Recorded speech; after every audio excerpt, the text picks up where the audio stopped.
going on, everybody? Welcome back to Phase 6, your source for music, business, motivation, and support. It's your boy, Sirr Love, and this is Ask Sirr Love. It's your boy, Sirr Love, and I'm answering music, business, or business-related questions about the game. And so today, the question came in from Blake Snow via email. Let's check it out.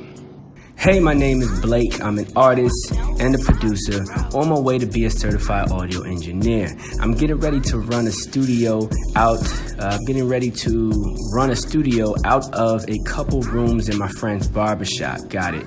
It seems like it's going to be a good thing if everything goes right, but that's where I feel like you may be able to help. I'm going to be doing a percentage split of all the income with the owners, which are my good friends. I want to make sure we do good business and they don't know jack about art or entertainment, so I feel like it's up to me to get a solid game plan. I look forward to hearing from you, and hopefully you can help me out. This has been weighing on me for a while now. All right, so Blake, I know I responded to this email already, but I want to go ahead and do this audio excerpt because I feel like this is a situation that a lot of people find themselves in. Not necessarily in reference to a barbershop, but in a situation in which you want to open a studio and you're doing it, or you want to open a studio or you want to do some type of business endeavor with a group of partners that don't know anything about the game. So recognize this. You doing this can be a beautiful opportunity, or it can go completely left based off the energy and the way that the people that are coming into this for the first time are treating it. So let's talk about your situation first. So your situation is you have some individuals that own a barbershop.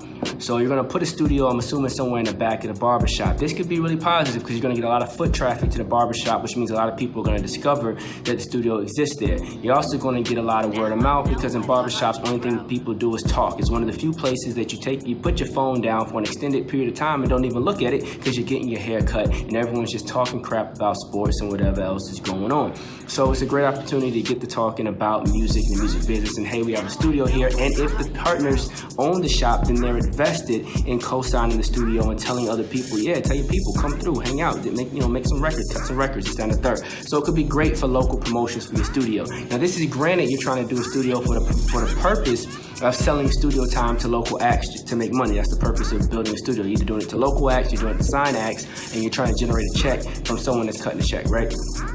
Now, if you're doing a barbershop, it's most likely a local business. So, maybe you're engineering, you're charging $20 an hour, but you're making people pay $50 an hour overall. A great split would be you keep your $20, you take your $25 or whatever, and let the studio owners retain the rest of it. That's traditionally how most studios work. The studio charges a fee per room. The fee is normally based off the size of the room. Larger rooms have higher fees. Regardless of what room you're in, the engineer normally gets paid the same amount of money. So if the engineer makes $50 an hour, they make $50 an hour, whether they're in the A room, the B room, the C room, or the D room. Now, that engineer might get some type of, kick, a bonus or something, kickback, a bonus or something like that, if they're getting requested a lot by whoever's coming out there. Like if the celebrity's like, I don't want to work with no one but so-and-so, they might, incentivize you, pay a little bit more, whatever it is, but typically the engineer gets paid a flat rate to do what they do in the studio. So that's the traditional way that you should probably set it up. You get a flat rate for engineering, if indeed you are in engineering, and then they get a piece of the rate for owning the space. Now, being that this is a barbershop, they're most likely going to be open to other ways to split it up. This could look a couple different ways. So let's say you decided to do like in a barbershop, they normally rent out the chairs, like they have booth rent. A person pays booth rent. A barber might pay $200 a week just to, rent out the booth and have that chair and access to that, right? You may do something like that where you say, hey, in order for me to keep, my studio in this facility, how about I just pay you X amount of dollars a month, X amount of dollars a week just to have access, and then whatever you make is what you make. That's another way to look at it. Another way to look at it is to, it's not a way to look at it, but let's say you're in a situation where you're actually trying to do more than just charge local people for studio time. What if you're in a situation where you're trying to, really break an artist and get successful, and you're doing publishing and split sheets, you have a management company or a record label, you're doing this whole deal. Maybe you make them a partner in the company. Maybe you structure that some type of way, you give them some type of role, maybe they become an investor, whatever. There's a whole nother, subset of things that you can do from that standpoint, okay? So that kind of solves the problem. If They don't know anything about the business. Only thing you have to do is tell them, hey, you know, you get a percentage of what comes in and out the door. If you're not taking nobody's royalties and things of that nature, which you shouldn't be doing, then they're not taking nobody's royalties or anything of that nature. And that's just kind of how the game goes. You set your own fees based off of that. You know, if you decide to go into management, other endeavors, that's a different deal.